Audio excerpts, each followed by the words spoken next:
नमस्कार, आप देख रहे हैं आज 7 भारत। मैं हूं रजनीश रेड्डी।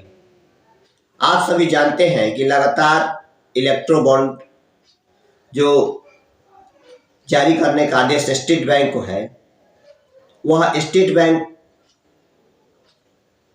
इलेक्शन विभाग को यानी कि चुनाव आयोग को सुप्रीम कोर्ट के द्वारा सख्त निर्देश दिया गया है स्टेट बैंक को कि ताकि वह अपने इलेक्ट्रो बॉन्ड की सभी जानकारी चुनाव आयोग को सौंपे। आज शाम 5 बजे तक का समय है।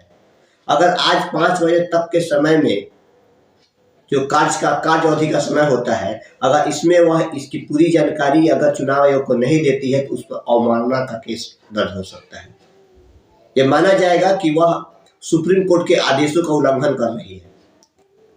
मैं आपको बता दूं कि यह इलेक्ट्रिक बॉन्ड जो है इसका जो अवमानना जो है ये 160 अरब का मामला है और पहले 136 दिनों का समय लिया था देने के लिए। याचिका जो है दायर किया गया था सुप्रीम कोर्ट में। सुप्रीम कोर्ट ने उसको रद्द कर दिया है, उसको मात्र 3 हफ्ते का समय दिया, जिसमें आज 12 मार्च आखिरी तारीख है, आखिरी समय है, जिसमें 5 बजे तक उनको ये बात को जारी करनी है, इस बात को दिखाना है कि हाँ, चुनाव आयोग को ये सारे रिपोर्ट सौंप देनी है कि कितने लोगों ने इलेक्ट्रो बॉन्ड को लिया है।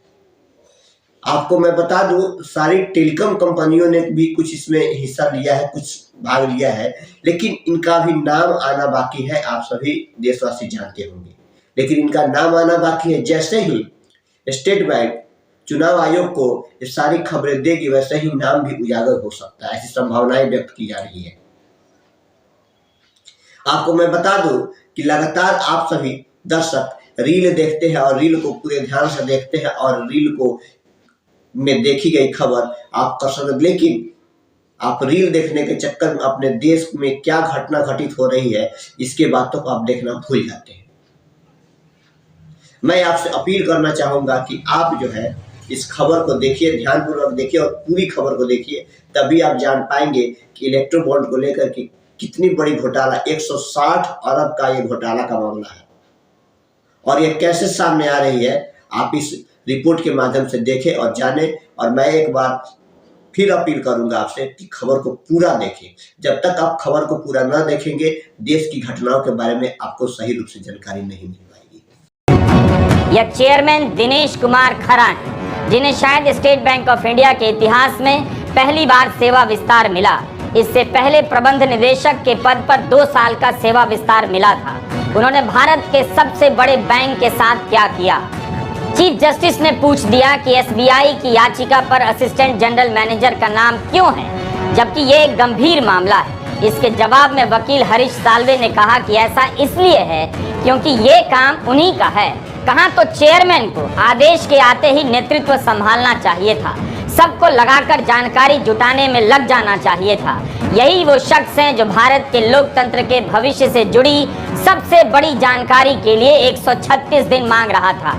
यही वो शख्स है जो 2.25 लाख से अधिक कर्मचारियों के स्टेट बैंक को तैयार नहीं कर सका कि लगो सब सर्वोच्च न्यायालय का फैसला है, 21 दिनों में ही पूरा करेंगे। इस शख्स ने अपने नेतृत्व का प्रदर्शन नहीं किया, इसे लीड करना चाहिए था। जैसे नोटबंदी का फैसला आते ही सारे बैंक नतमस्तक होकर चुपचाप जुट गए एक ऐसा फैसला लागू करने के लिए जिसका आधार आज तक किसी को ठीक से नहीं पता। दिनेश कुमार खरा ने भारतीय जनमानस में स्टेट बैंक ऑफ इंडिया की प्रतिष्ठा मिट्टी में मिला दी। इसका नाम ठीक से इतिहास में दर्ज होना चाहिए। इस मामले में chief justice DY Chandrachud, justice Sanjeev Khanna, justice BR Gavai, justice JB Pardiwala और जस्टिस मनोज मिश्रा की बेंच सुनवाई कर रही थी। ऐतिहासिक फैसला देने वाली इस बेंच के सभी जजों का नाम भी याद रखा जाना चाहिए।